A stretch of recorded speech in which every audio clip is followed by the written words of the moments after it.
Hey, I'm Ken from You Make Terrain, and today we're going to be doing part 5 of the 15 millimeter hills. We're talking about doing the dry brushing on the hills itself, and this content is to take it one step further, help you to understand how I've been making terrain for years, and step by step showing you the techniques and the tools that I'm using so that you at home or in your shop or in your studio can learn some of the same things that I've been doing to build epic terrain for a long time. And so if you like this kind of content, I just ask that you would like and subscribe to this channel. I will be adding new content every week, and very soon I will be doing 2 releases a week. And I have a lot of little projects that I want to do, like midweek, Thursdays, Wednesdays, something like that. And then on Sundays, during Saturday, Sunday, I'll release the main project.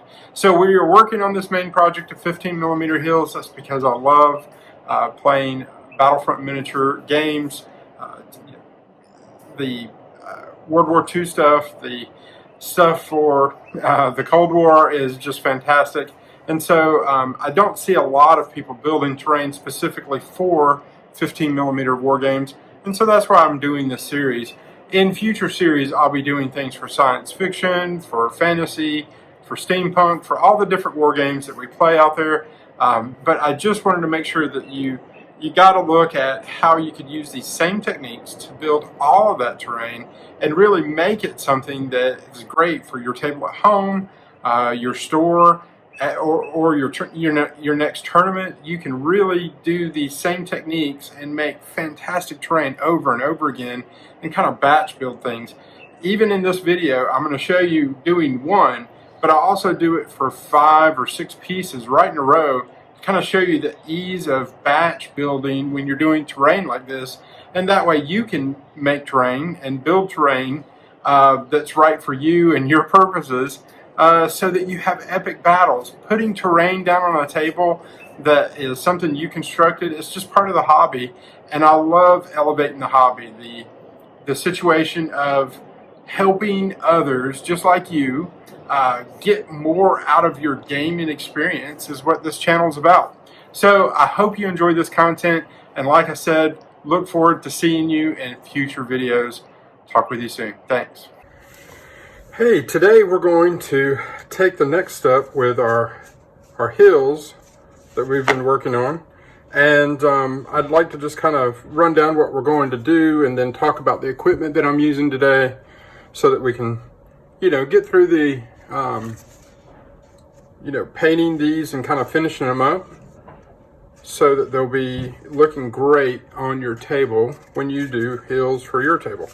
So today what I have with me is I have a handy dandy water bottle. Do have a variety of brushes today. This here is just a round, regular round brush that I use for terrain to get in crevices and things like that. That's what I use that brush for. This one here is my flat brush.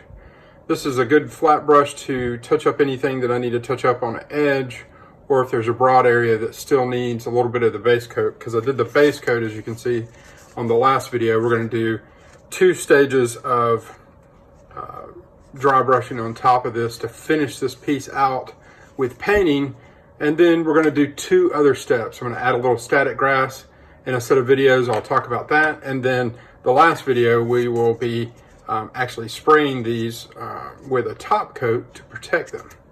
Anyway, the third brush is a dry brush. Now this is a very old brush.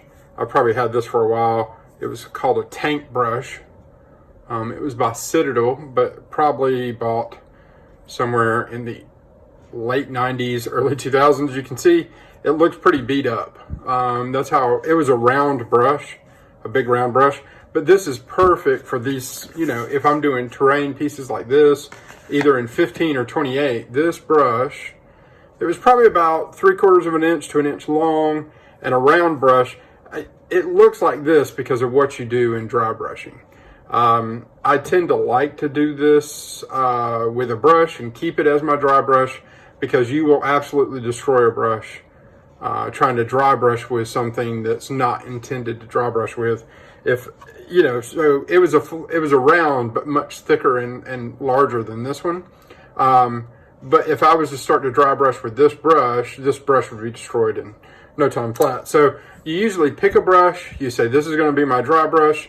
It'll end up looking like this. You would still clean it just like you normally do, but because you're being so abusive, it does this puff out thing at the end of the brush.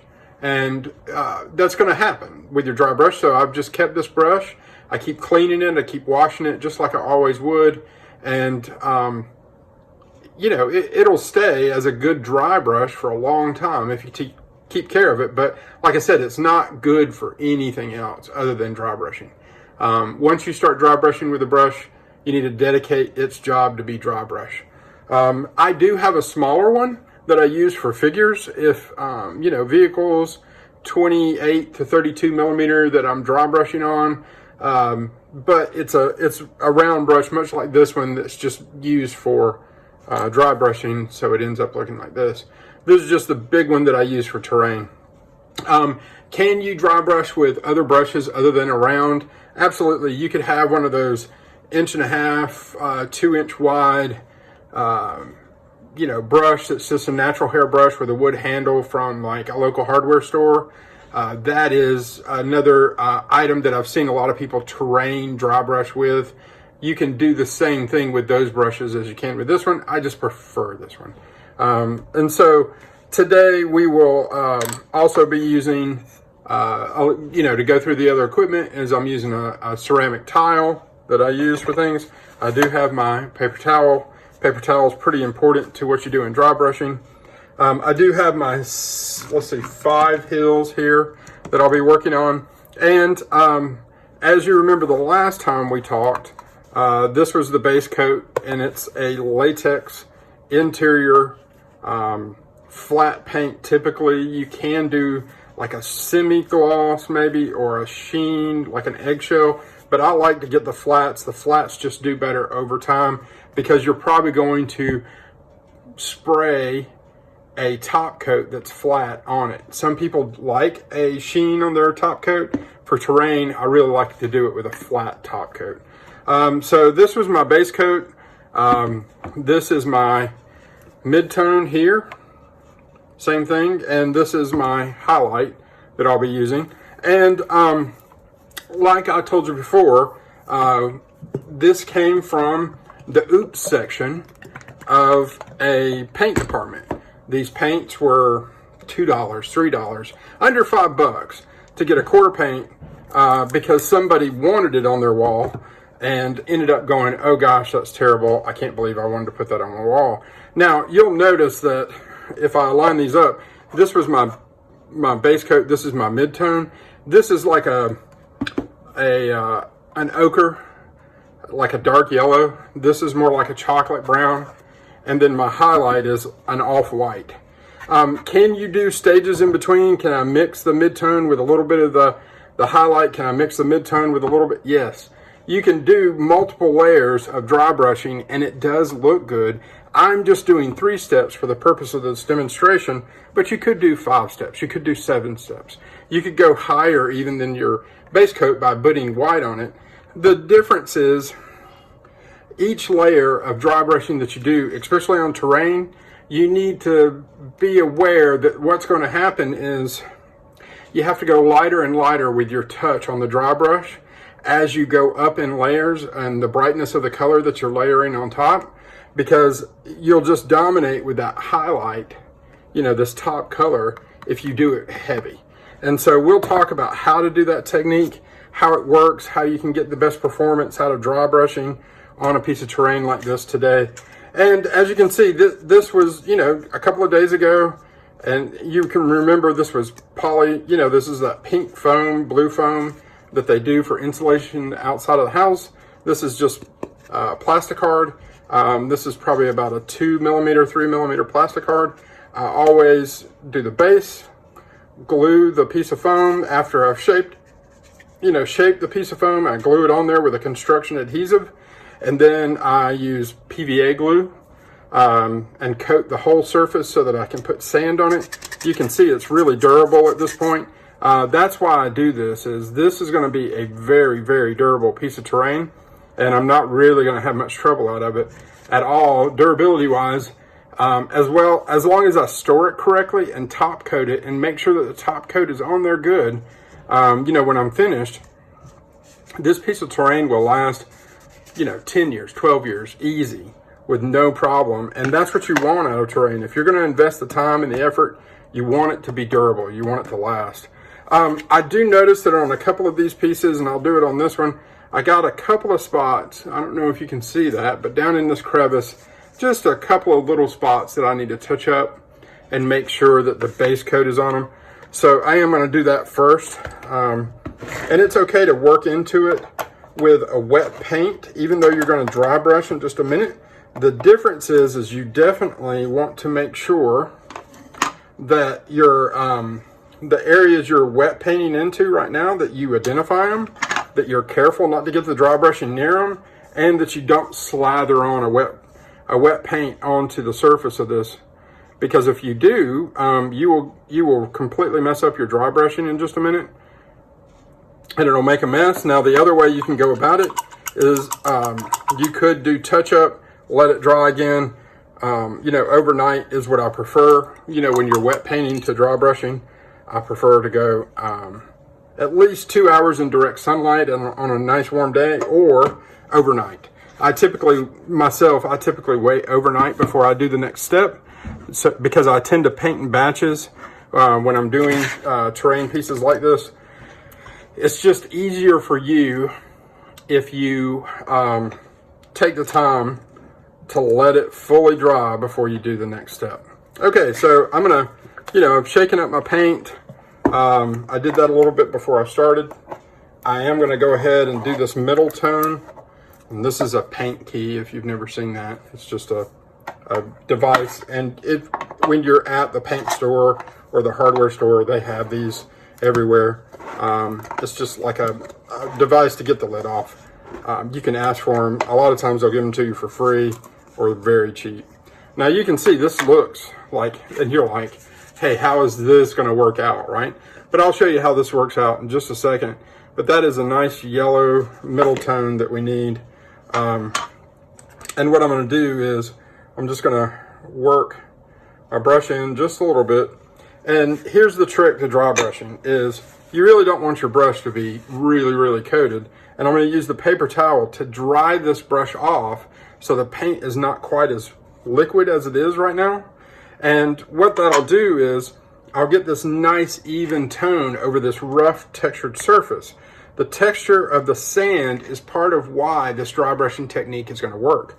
So I just work into my paintbrush into the paper towel like this, and it looks like there's almost nothing coming off. And then I'll show you is I'm just going to work in circles.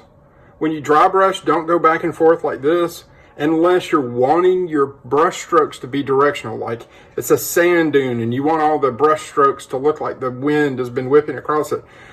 Working in circles is the best way to get good coverage of dry brush. But anyway, what you do is once I'm holding my brush, I'm holding my piece here, and I'm just going to work in circles with my brush, and I can kind of get in there and really go at it. It's not like I'm going to damage it. I'm not going to damage the brush any more than it already is, but I just want a good coat of this middle tone on there. And I'm kind of avoiding the crevices. I want the crevices to be dark because that looks right. It looks like the sun is actually dark inside that crevice, that kind of thing. And so you just kind of work in the areas that you want to work. And like I said, see, I almost nothing on my brush did that.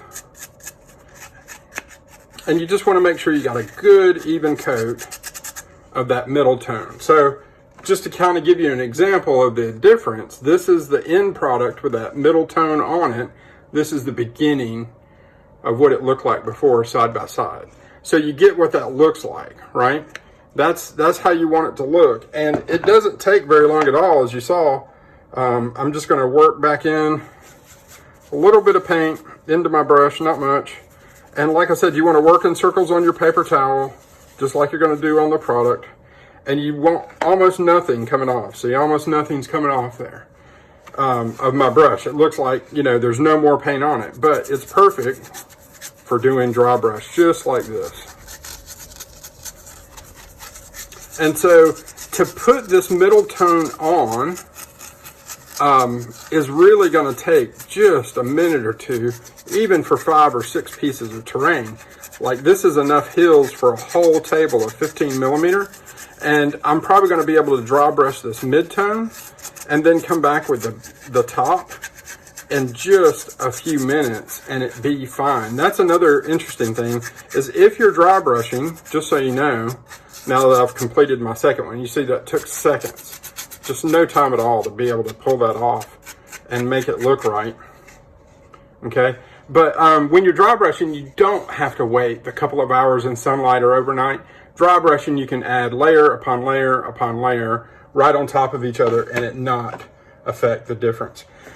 Now, this is the extended part of what I'm going to do.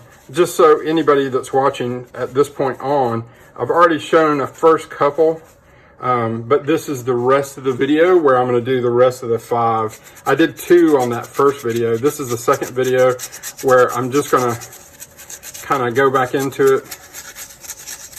And I had to remind myself to go in circles, but I just wanted to show how fast it was to kind of do all 5 of these. It's just a few minutes, not very much at all, and you will have the middle step of this terrain completed.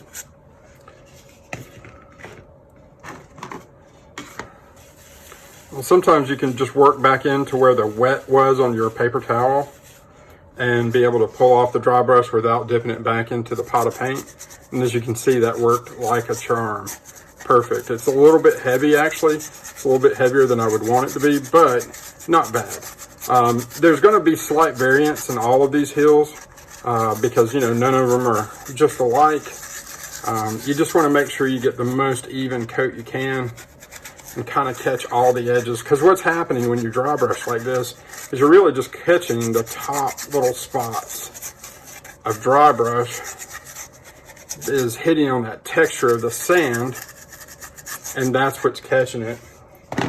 So any kind of raised edge, even on the plastic cuts, you can kind of tell, like on this one, you see how that edge right there kind of caught the highlight. Yeah, you can do that with any model or any piece of terrain. You can go back in and do that same thing. Here's my last one of the 5. Once again, I didn't dip my brush back into the wet paint. I'm just using what's off the paper towel and kind of working what I did before back into the brush, and that's going to get me enough to kind of finish this, I believe. You can see I'm kind of running out there. This might be tight. I might have to dip it one more time to finish this one out.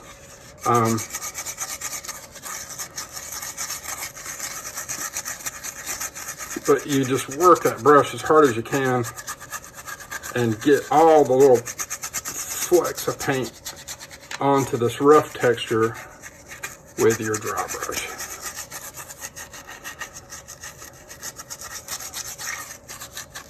And like I said, you're going to see a little bit of variance between piece to piece. I'm going to show you just a couple. This, it looks similar, but slightly different. Here's the first one I did, just to kind of show you. This one looks a little heavier because it was the first one I did compared to this one, but perfectly fine. That's a good mid-tone to dry brush your piece of terrain and make it look good. All right, when we come back, we'll be doing top coat on top of this, and we'll see you then.